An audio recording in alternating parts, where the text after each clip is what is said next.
Hey there, folks. Welcome to the next GT7 weekly challenges of October week 2. And it works October 10th to October 16th. Starting with the Japanese FR Challenge 450 at Suzuka Circuit.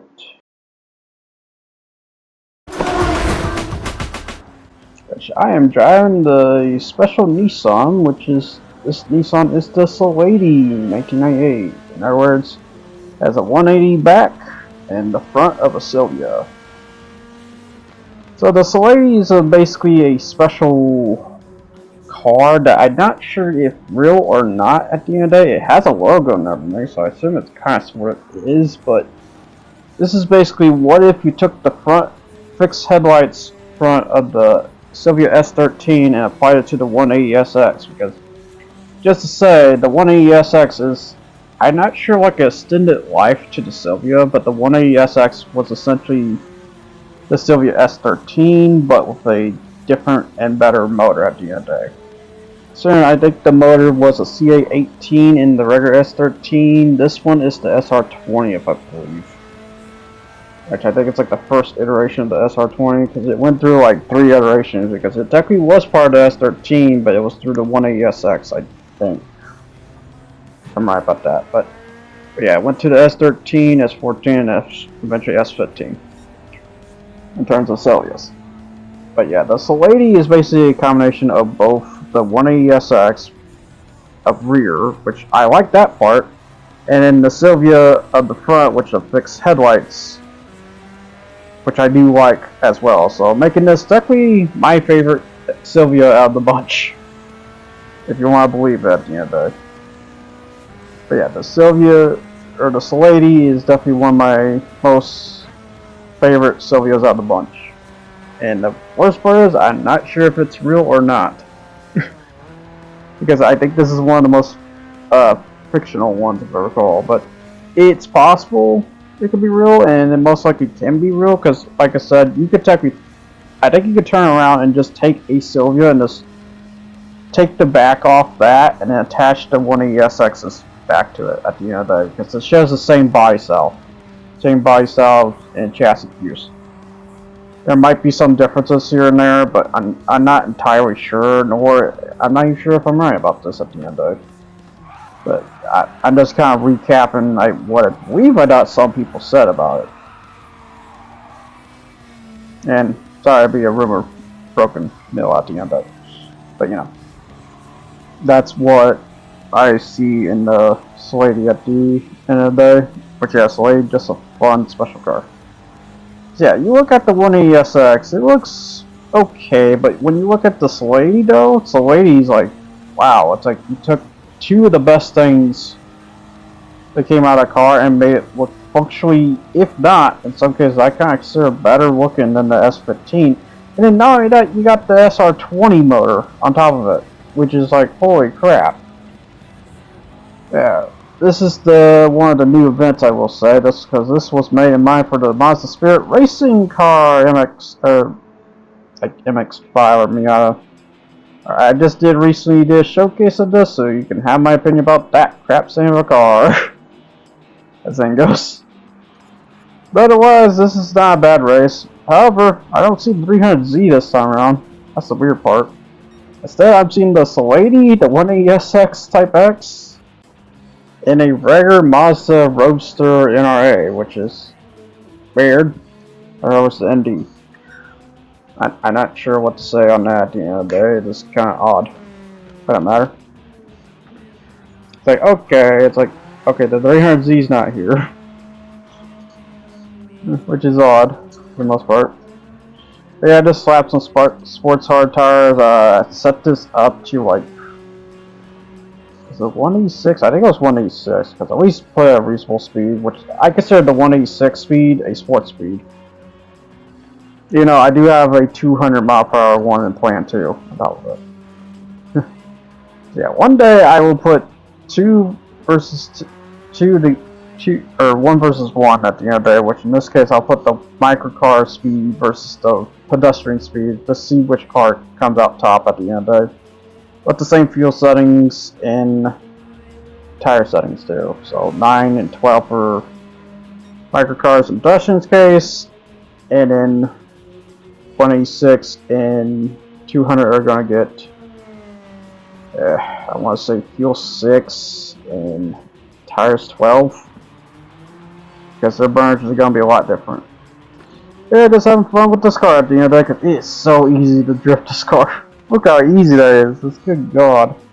Such a good car. It's kind of funny. I'm doing a Nissan. I'm about to go do another Nissan in a bit here. Because, yeah, I just said it's a special event dedicated for the Skylines. But anyway, off to the next cup, which is the World Rally Challenge at Sardega Windmills, the rally portion of Sardega. Which I am driving, not a rally car, but instead the Toyota Land Cruiser FJ40. And not just any FJ40B, because yeah, I forgot there's a B to that.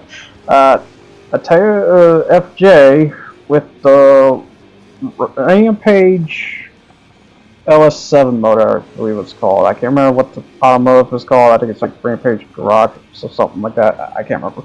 Sorry guys. But yeah, the Rampage motor. Which, this is, if I recall, bumped up to at least 200 miles per hour. Which, as a result, beat these guys like a mere chumps at the end of the day. I might be wrong on that. It might be like 217, but I'm pretty sure it was like 200, though. Which, yeah, I'll just say this. Not good for endurance racing, but for something as basic as trivial as this, it's pretty good. Because then look how wild it gets. For a small off-roader, good God, this thing hauls ass. Oh yeah, and also kind of gets a little winded too, because it likes to smack into others. Then what's about to happen here, and whack. Butt slap you. Thing goes. Yeah, just driving wild with the Toyota Land Cruiser with the Rampage motor. But yeah, the Rampage motor, I'm kind of surprised I got that, but I mean, it works if it works, as this thing goes. Someone probably did some LS7 engine swap at the end of the day. I wouldn't say it's the Rampage one, but if it is, holy crap, then. That's crazy. Then again, I'm starting to think, like, I thought there was some kind of thing in the bio of the Rampage car specific about something that it was able to put that engine into other vehicles at the end of the day. Trying to remember on that one, but it's been a doozy since I last read at the end of the day. But yep, here's the contenders, which we got the Nissan GTR Grade B Rally Car, the 205 Turbo 16 E Pikes Peak. I don't know what the E means, I keep forgetting what that means. Focus Grade B Rally Car, WRX Grade B Rally Car. We got the 86 Grade B Rally Car. What, do you want Grade B to come back or what? Also, did that ever came back? It always makes me wonder. And considering all these, models at the end of the day. But the Lancer Evolution X Rally Car, or Final, that's probably still called Final. Peugeot vs CZ Grade B Rally Car, even though that looks like a Pikes Peak, and the Sports Quattro something Pikes Peak as well. Genesis Grade B Rally Car, Mustang Grade B Rally Car, and NSX Grade B Rally Car. Who wants Grade B Rally Cars? Anyone? Anyone now? I think us. Then again, if Grade B came back, there's probably a lot of better safety precautions than it is back then. Because back then, it was due to the fact of the safety precautions and how less of restrict they did to cars concerning, Lance's S4 gas tank incident. I'll look up someone for that case, because yeah, Grade B Rally Car, there's a reason why Grade B Rally Car got canned at the end of it, was because of a lot of reasons, for the most part. Besides, having the people really close to the rally car when they barge right in, and letting Lancia go nuts with the cars, literally, as in they shed every measure of weight they could find in the car, so That way they can win no matter what. And I mean everything. That includes even thinning the gas tank, thinning the metal of that car. That's why Grade B Rally got banned. Just sad. Or Group B Rally, I should say. Yeah, the other name is Group B. That's like I believe Grade 4 technically means Group A, if I recall. And then Grade 3 is GT3, and then Grade 2 is GT2 or GT500. And then you got Grade 1, which is LMPs, which is 1 and 2s. So yeah, if you notice there's like a different measure of power between some pan cars to the others, but yeah, that's basically what I call them at the end of the day, pan hypercars. Such, that's why they're called that. That's why their power measures are so different, because one class is supposed to be lower while the other class is higher. And then different rules and whatnot. Yep, just going by with the Land Cruiser. Yeah, this is a bit of a long race, but it's a fun long race though. So you go up the hill, go down the way. If there's one area I hate the most, is these jumps at the near end of the finish line, because these jumps are a pain in the butt to hit when you're at high speeds here. Because then how wicked it causes the vehicle to be, because you gotta be careful about hitting high speed here. Otherwise you will fly and hit that wall like big time. Which I know I hit a wall at some point here, but I think I off-screened it though, so you won't see that. I think it was around lap 2, if I recall. Yeah, that was the point I just hit a wall and bumped. And such. But yeah, the Land Cruiser with the Rampage, crazy motor, but not really great for endurance racing at all. So at best, you just turn around and just have some fun moments with it. Or you can, like example, rally, or just take it to the 700 WTC and just wreck their crap at the end of the day. It's not good on the whole fuel consumption. I should probably test it again, but you know, it's kind of safe to say, considering I think it took like 2 laps of Le Mans at best, and that's a full wing, by the way. So that's not really that good, because it has so much acceleration inertia. That's I just don't know why at the end of the day. Besides technically rally, that's the only reason why. Even though that motor was not made for rally, it was made for racing, whatever racing they had in mind. Even though it sucks down fuel like no tomorrow. Which is weird, because that car was made in mind to do either time attack or some kind of race involved. Just weird. But yeah, that basically wraps up for the rally. I forgot the name of it at the end. You wanna know what's funny? On to the special event anyways. To your Nürburgring Nordschleife, which I am driving an R32 GTR V-Spec 2, but not just any R32 GTR V-Spec 2, the R32 GTR V-Spec 2 with the R92C motor, which, oh dear god, this thing is crazy fast. In a good way. Because yeah, this is set to 250 miles per hour in terms of my range on this one. Because yeah, you're going to need that, because this event is still pretty difficult, even as fast as I'm moving with this car. I will note. But yeah, I love the overall design I later did to this design, because I did this decal way back, and it was just nothing but clouds and stuff, and then I realized something. What if I put Godzilla on the side? And it worked out so well for what I'm looking at the end of the day. It looks so good. Yeah, this car has the capability to hit 250 at max. Yeah, 250 is usually the highest point, but I might go even higher, since there was a case here where I ran across an issue, let's say, for the LMPs, because yeah, there's a grade 1 race in the weeklies this weekend. Yeah, I figured this event's gonna be a butt because it was a butt the last time. What's the difference now? All because of specifically one opponent, I'll say that much, but yeah. But yep, here's the Skyline event, as the thing goes. Yeah, I didn't set Skyline until now. That's the only part. Because yeah, technically I should say Skyline because these are Skylines until...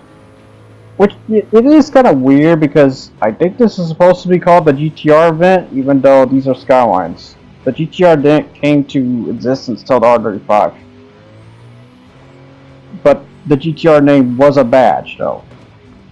It just, these weren't just GTRs, they were Skylines. I still think they should still have the Skyline name to this day.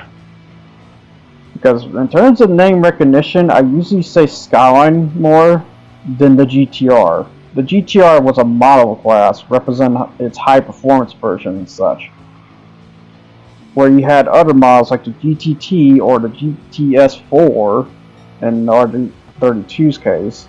Because yeah, the R32 or the R there represented the model. The GTR represented what performance package is it. And then the V-Spec is what edition it is, and such.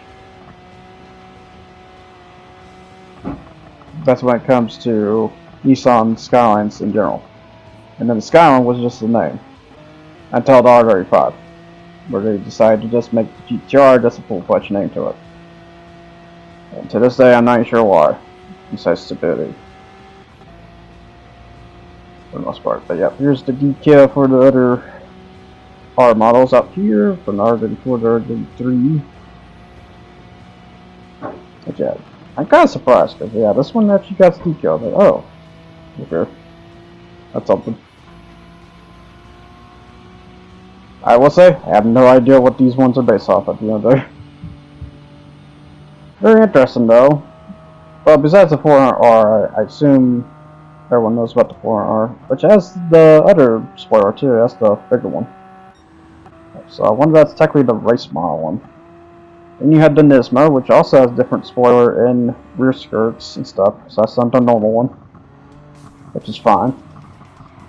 I'd rather not be normal anyways. You got this green one, you got a white one, or no, not the white one, but the Z-Tune. Which Z-Tune, I'd say that's normal for the most part. I think I'm not really noticing the changes because you would know a big change when it has the wide body, because the Z-Tune is that one exception of the wide body changes because it completely overhauls the fenders and stuff to make it look like a GT500 race car style. Go on, so. Then again, I think looking back on the Nismo R32, I think that's another one that technically gets a big change too of its wide body and stuff. Because I noticed it's a bit wider. But then again, I'm looking at the V-Spec 2. Looks a bit the same. So, I'm not sure. But yeah, it's just one lap of Nürburgring. So you have to pass all these guys. Oh yeah, I will say, there's an exception of one Skyline here I do know of. Which is the Tommy Kaira. Or Tommy Kaira, I should say. Of that dark red Skyline, because I believe that is based off the Turbo R one. The blue one I have no idea what it's based off though. It just has decal on it and such. Yeah, I made mine in terms of inspiration of what the R32 was known for, which is the Godzilla, which I hate how people represent the GTR when it comes to Godzilla, because I'm just gonna say this. R32 is the only car that had the badge and namesake of Godzilla. If you go look up for the magazine, which is somewhere, you will see that the guy described this car as Godzilla, which thus created the nickname Godzilla for the R32 Skyline. Because this thing was an absolute menace in GT500 because they allowed all-wheel drive. Which, who knew? Because all-wheel drive is fucking broken when it comes to racing. That's why nowadays, when you look at most racing groups out there, they don't have all-wheel drive. They mostly have front-wheel drive or front-front drive. said. But yeah, this car is a miss at the end of the day with the R92C. This was fast, like probably like one of the fastest engine swaps you could probably do too. On top of that, I will note, because it not only has great fuel mileage, it also can be fast as crap, and I don't think it really affects the tires a whole lot in a good way. But yeah, that's it for the special event though. Very fun event overall. So I recommend doing that. So to the Hypercar Parade at Dragon Trail Gardens. Which, speaking of hypercar or special supercars, I am driving the Aston Martin 177. Which, yeah, this is one of Aston Martin's special editions, and probably my most favorite special edition they ever made. Out of all the bunches of special editions they ever made, period. Well, besides the Valkyrie, because I will say the Valkyrie is pretty cool too. But if you want to go for a more special edition that has comfort, elegance, everything represent Aston Martin at the end of the day, the 177 is that car. This is basically a special edition of the David Brown that has a wider fenders, a big special motor if I recall. I'm not sure the Vulcan uses or not, because if you look at the Vulcan, look at this, it has a lot of similarities going on there. And only a 5-year difference too, so it's possible. There could be like some similarities to the 177 to the Vulcan. Maybe. But I will say I do consider this one of the best special editions Aston Martin's ever done, because unlike making a track-fueled car at the end of the day, they made not just a track-fueled car, but a special run-of-the-mill supercar that's very nice to look at and kind of luxurious too at it. And you know, not just a track car, it's a car you can technically drive everywhere. Because yeah, the problem about track cars, you can't drive them anywhere. So what's the point of making them? At the end of the day, besides, oh, be fast and stuff, except here's the problem, the Vulcan sucks at that. And then the Valkyrie was made in mind for that. So, you know. Because yeah, I will say out of all the special editions, the Vulcan's the worst one. It is definitely the worst Aston Martin special edition I've ever seen. Is it cool? Yeah, it's cool. That's the green, the nice metallic gray going on there. The problem is, it's a track car, so you can't really do much with that. Where the 177, you can do a lot with this at the end of the day. And then not only that, in case you're wondering what the 177 means, it means 1 out of 77. So only 77 of these were made.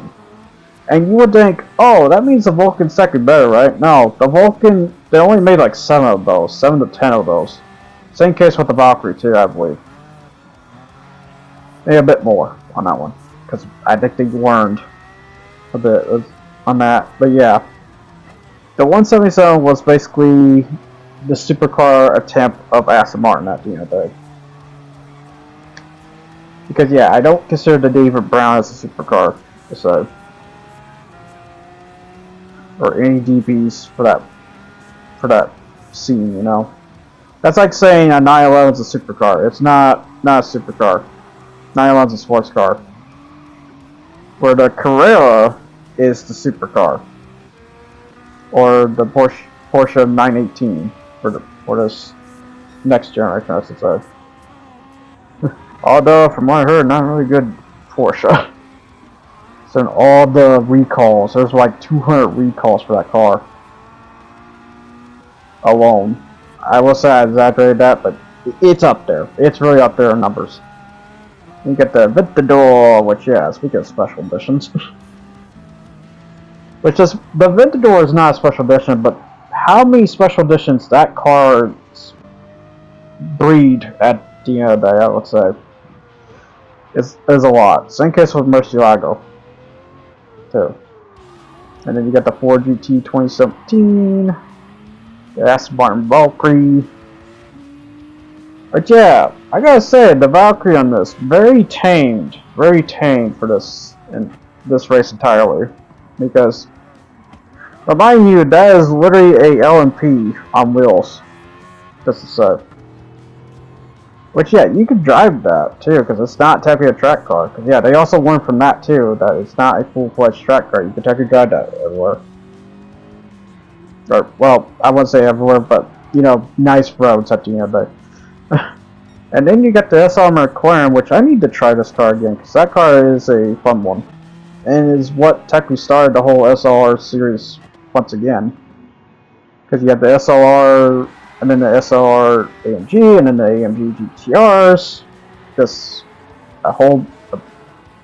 Thanks to McLaren, it basically bred a whole new family for Mercedes and AMG at the end of it. Although I can't say fully thank that McLaren on that, but you know, I would say at most, on the most part. It's just kind of interesting that it started with a collab and made siblings after that at the end of the day. Very pretty siblings. But yeah, speaking of into Ferrari there, they had some special editions too, because you have the Maserati MC12 and then you have the Ferrari FXX. But yeah, the FXX is a track car. The MC12, I think you can drive that around. I think that's one of the cars you can drive around. It's odd, though, because I will say the MC12 is a track car with legs. Even though I will say they did remove a lot of the race components, but it still kind of is at the end of the day. So it's just kind of weird. Which is funny because I think the Enzo Ferrari is a special edition because it's supposed to be the F55 or the F60. I don't know, it's really weird on that matter. But yeah.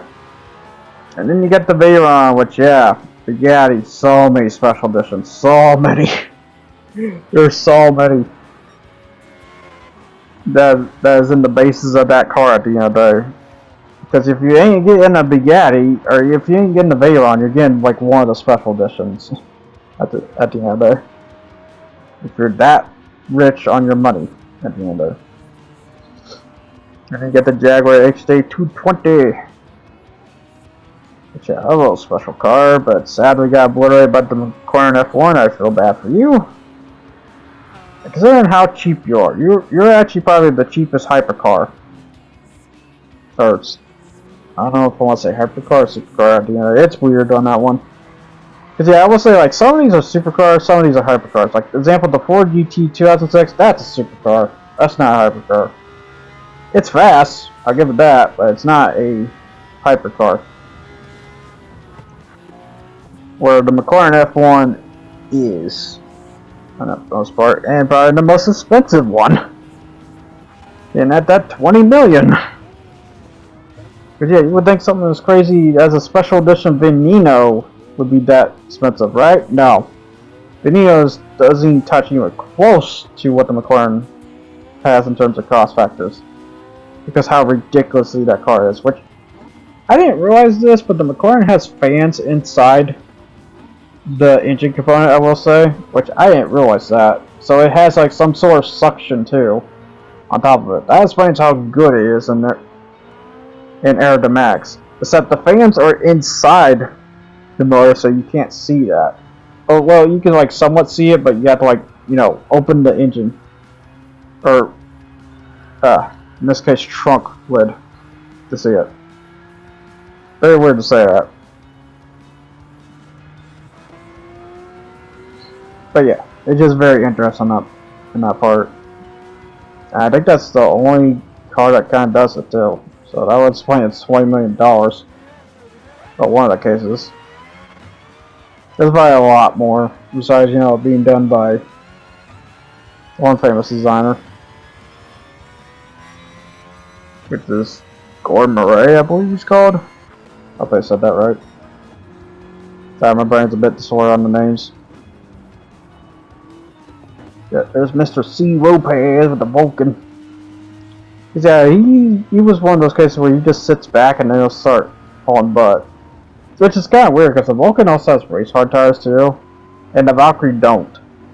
The Valkyrie doesn't come with race hard tires, it's sports softs. Even though, from what I heard, the Valkyrie is one of the most uncomfortable vehicles for being one of the first hypercars. At this new age, I'll say. You know, it's got that DRS system and like everything else. It's one of the most fastest hypercars. Considering you can really take this against LMPs too and win. That's insane. Like flat out insane. I can't say you can win all the tracks, but you can win some of them. Given the opportunity. Yeah, I just want to show the 117 or not 117, 177 getting wild here. Woo. Again, I think it went wild there because the rain was coming. Because yeah, at the near end here, rain started coming in. And then again, I noticed something funny here. I just realized the MC20 just got second place there. Holy crap. I did not realize that. That car was coming. Anyways, to the Grade 1 Prototype Series at Grand Valley Highway 1. Okay, time to mention about this hell. Because yeah, either it's like they tweak these events over time, or tweak the cars over time, or I'm just getting a bad luck when it comes to driving some of these cars, because I have this set up to be at least 250 miles per hour, okay? Turns out that's not good enough. That's not good enough to beat the Peugeot 908 in this race at all. And I'm not sure what to say at the end of the day, because if I want to say my skills are bad, or just, you know, how pain ass this mission, or not mission, but event is at the end of the day. So I had to do a bit of a different strat about this, because normally you're supposed to do race medium tires for the initial part, and then you switch in for the sauce if you have to refuel, which yeah, for this car you have to refuel, which was the troublesome part, because I will say there's one car here that does not refuel at all, and we can also win too. But the real point though is really the Peugeot 908, I would say most of the cases. The XJR9 is the other one, because he doesn't need to refuel. He has so much fuel, he's just backed. Or that, or he pits really early and comes back into fruition. I'm not sure what to say, for the most part. I just know I had to do a burst factor, which is use race sauce for this first 3 or 4 laps here, and then switch to race mediums for the rest of it. So yeah, for now I'm just doing a burst sprint, just hauling butt at the end of the day, because yeah, at some point I have to pit no matter what, so I might as well do a burst strat where you use the soft tires first and then switch to mediums, because this race is horrendously short, by the way. Like, it is only like 15 minutes. Usually these grade 1s usually last about 20 minutes. Not this one. This one, 15 minutes. That's all you get. So this is a very tight and tough race at the end of the day. Oh yeah, don't mind the splits there, because I had to do something real quick in the midst of it. But to say though, this is a very tough ass race at the end of the day, and just oof. It's like, good God, I try to do these setups to these cars at the end of the day, and yeah, that just tells me how much of a pain in the ass it's gonna be for some of these cases. Such. I mean, I will note, with race mediums it hits like 875 pp. So, and when it comes to these races, they kind of want you at 900. So, I could be wrong about adjusting the car at the end of the day, but you know, it's just still a pain in the ass. It's still another pain in the ass at the end of the day. I mean, unless you just turn around and just get the Tomahawk Street version of all things, or take one of the grade 2 cars, because those cars are freaking fast enough, which is crazy, because yeah, like I said, you could literally take one of the 2016 GT500s and win this race too on top of it, because I have done that, and I might have showed footage for that too. But for like this grade 1 Toyota Grotto hybrid, no, it has so much trouble to it. It has so much trouble doing this race at the end of the day. I will note, I might have set up a bit wrong. I did notice it was a bit, I want to say topsy, because I had to increase the suspension in the front because it kept trying to wheel out too much. So I had to do little quick tweaks to it, but at the end of the day, this 908 was a pain in my ass at the end of the day. Like, so much pain. Just, God. And it's weird because this is a Gran Turismo 5 car, and yet it's still one of the biggest champions in terms of Gran Turismo history. Even after all these new hypercars at the end of it, it's very insane. It's like, really? Like, it's still that good? Yeah, it's still that good.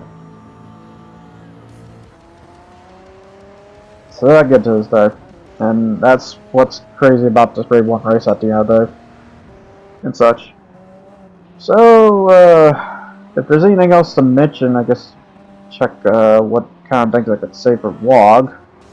Well, besides the console crash of 2025 at this point, everything else is kind of technically fine on my end, so we're a bit slow, I will say, because I was thinking, I was like, how am I going to handle a showcase? Do I need to split in two? I had to split in two.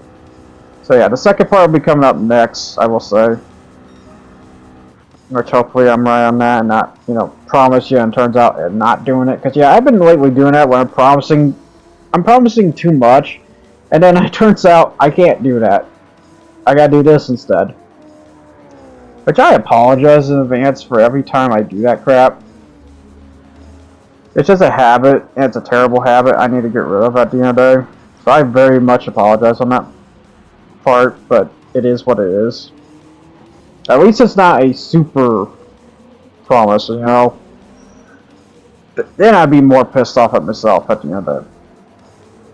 But yeah, at the end of the day, I'm just seeing like you got like one of the worst Sony pony fans trying to defend that this fucking PlayStation 5 Pro system's that good. But I'm just gonna say, if you're gonna get a PlayStation 5, just get the regular. Just get the regular Slim, but don't get the retrain one they've been recently doing for Europe, which I feel bad for Europe because yeah, they're trying to do this crap stained 825 gigabyte one, which is like, no, give us the 1000 gigabyte one. If anything, you guys should just cut costs, which it's fucked up enough. You guys are already cutting costs already because you're replacing what sounds like you're replacing some of the metal parts with the plastic parts apparently. So it's like, okay, what is? Why is it still this high? And no, don't say tariffs because tariffs are not always the fucking excuse for that. Because reminder, they pay in advance of the shipment. When you see the console at the store, you see it at the store because the store bought that at first, and then the store will sell it to you. So to say, that's how it works. So there's always some nutcases out there that would say, oh, you gotta buy it to support the devs at the end of the day. Well, yeah, if it's digital. If it's physical, no. Physical is a different case. Because you're buying what was ordered. Or unless you do the orderings, and then you buy it on the behalf of that company. So it's it has a lot of twist knobs going on there when it comes to that. And then you got Xbox, which I don't even want to really talk about it very much because it's mostly X-Dead, sadly. Think about our only opponent we have, which is bad because now Sony might turn around and try and monopolize hardcore. Yeah. I might rely on Sony products at the end of the day, but that doesn't mean I can't talk shit about Sony. Let's just get real on something. And it doesn't mean I can't switch to PC at the end of the day. I just chose not to because I like the simplifications of a console at the end of the day. Even though they have grown more and more complicated day by day anymore. That's the biggest problem. And it sucks. It really sucks. I'm not trying to down anyone at the end of the day. It just kind of sucks what age we're sitting in of this nowadays because companies just think they can boss over us at the end of the day and kick us into the bucket. When we need to get back up and kick them into the bucket. Because they need to realize that we sellers also have cells and brains too. So yeah, people stand up to against that shit. Stop being a fan guzzler and stop being a bitch. As his name goes. Whiny ass little bitch, man. That's like this oof. This big old oof for the most part. I can't believe how disappointed I am with half the people one end and half the people on the other end. And then you got some people who are a bit righteous in their voices at the end there. Because you goddamn well know they're right about that everything. Oh, except for one guy saying about trophies are not good for the game, and I say completely opposite. I think trophies are at least give you some quantity to do things. Do you really need to do them? No, but they're there in case you want to test your metal. Is it padding in some cases? Yeah, there's some nasty fucking trophies out there that do not deserve to exist, period. But, you know, that's just how it is. So it's like, good God, for the most part. But he does have a lot of high points, though. I'll give him that. It's just, yeah, you just see these fanboys just trying to defend this console, and, you know, like, PC's just always the higher game. I'm sorry to tell you at the minute. Which, yeah, I had to split check the Alpine, so sorry on the Alpine. For those that wanted to see the Alpine's HUD, sorry. You want to go see a little bit. I know I did a lot of other footage though where I showed that car a lot, so just look at the others on that one. Sorry to tell you. On that one, but yeah.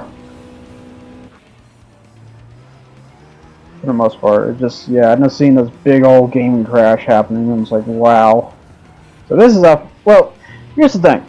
It's not us that are at fault about this. It's the companies doing this crap because they're upcharging more than they ever should, and they got too many suits in their office just lollygagging, or they just control the throne, the worst part. And it clearly shows. It clearly shows, considering you have Nintendo being the most bossiest stain I have ever seen on the face of the planet. You have Sony, who would sometimes follow others, and they have a habit of doing that, because they're in, you know, the PlayStation Plus is literally based off of Xbox's Live thing. And then you have Xbox, who strangely follows Nintendo's worst schemes, and makes it even worse somehow. And not to mention their crappy subscription service that is Game Pass. And like I said, when it comes to subscription services, ban them. We, the people, need to like stand up to those subscription services and begin to ban them, because they are just too unlimited on the things they get to do with that, because it's so exploitive, and it's just desires so many bad practices. It's not even funny. Considering, oh, let's go from $15 a Game Pass to $30. And the reason why sort of Xbox did that was because of Microsoft telling them, oh yeah, you're not making enough profits, you need to get more profits. You know, there's gotta be a way they had their profits on hand on that. So that is unexcusable and bullshit. There's gotta be some bullshit there, like big time. On that matter, but yeah. So back to the race here. As I talk so much and whatnot. So basically now at this point, I'm basically waiting until the. Let's see. Well, the XJR9. As soon as I pass this, I basically win the race. The R92, he's going to pit sometime soon here. And then the 908, he's just fucking flying up there. Because, yeah, I will say, he's got probably the most craziest rubber band, I will say. Because that can't be legit. There's no way that's legit. Because I know the 908's crazy fast, but I don't think it's that crazy fast, you know? I could be dead wrong, but I feel like there's something off about that. Downright off, because it feels like the AIs have a secondary brain. Like if they knew you were doing something, they know how to counter that at the end of the day. Which I didn't really pull anything exploitive, so I don't know what's the hell's the concern about upping the difficulty for no reason. But yeah, it's kind of interesting too, because it doesn't look like he needs to even pit at all. Because I'm looking at his tires and stuff, they look fine. And I'm looking at the times too, it's not even that fast. Like 139 is not bad, but holy crap, is he just gunning? So I'm doing 135, 136, and he's the fastest one that's pulling that crap. Everyone else is pulling like 141, 132. Like holy shit balls, man. Like, good God, chill the fuck out. But he will eventually here. Just thank God. Go in the pits, you douche, because, oh my God, even though you don't even need to go pitting, you could have been fine and won this if you wanted to, which would be even more irritating, because then I'll just turn around and just get the tomahawk, just ruin your fucking day. You fucking exploited dick douchebag, I swear. Which is kind of crazy too. They actually are 9s using racing hard tires too, and yet doing so good. It's so good. I don't know. It's like in some cases, like I try to do these horsepower limits. Like it works on one end, but I'm noticing there's a bad end to this too, because I do wonder if I should go a higher horsepower than this, to say, or not higher horsepower, higher miles per hour limit. Because yeah, 250 doesn't seem to be enough for this. Ass, I gotta say. Yeah, I have an ass. I just don't know what to say at the end of the day. It's like, I'm doing fast times. It's just not fast enough, it seems. It's like, good God. It's like they really put them way up there, more than they ever should be. So I wouldn't be surprised if anyone has trouble doing this event at the end of the day, because this is a tough ass event. To me. And the worst part is, this is not even a hard difficulty. I would be scared how hard the hard difficulty is, and you have to do it legitly. Just, my God. This is definitely one of the tough ones out there. For not a good reason. So I don't even think no, it doesn't really pay that well. It's like 160. Oh wait, no, that might be good. That might be good in someone's case. But yeah, that basically wraps that for that event at the end of it. So we get this 4-star ticket here, which, yeah, I'm just gonna say, here comes. Although it's not the worst one. Pocket change, yeah! Who wants 30 grand? Who could buy a car with that? Which you technically can at this point. I think you can buy like most of the K cars at this point with that. But yeah, 100 grand, 200 grand, and then a car. Which is kind of weird because there's a lot of these crap money prizes. Which, if someone got that pocket change as a 6-star ticket, I feel bad for you. But the real reward I got though is the SRT Tomahawk GTSR VGT once again. Because yeah, I gotten this one before. And also the same vinyl too. And also my number. There's 93. Because yeah, I will say 93 is my race number and stuff. But yeah, that basically ends that for this week and stuff. Just all the fun I can give. So, yep. So I'll see you guys all next time. You guys take care, and for now, enjoy this little teaser. I hope you like what you watch, and until then, ciao. Oh yeah, by the way, that's a Sylvia Spec R with the GTR R35. Which also, by the way, the third Nissan car this week. Good God. See you later, everybody. Take care.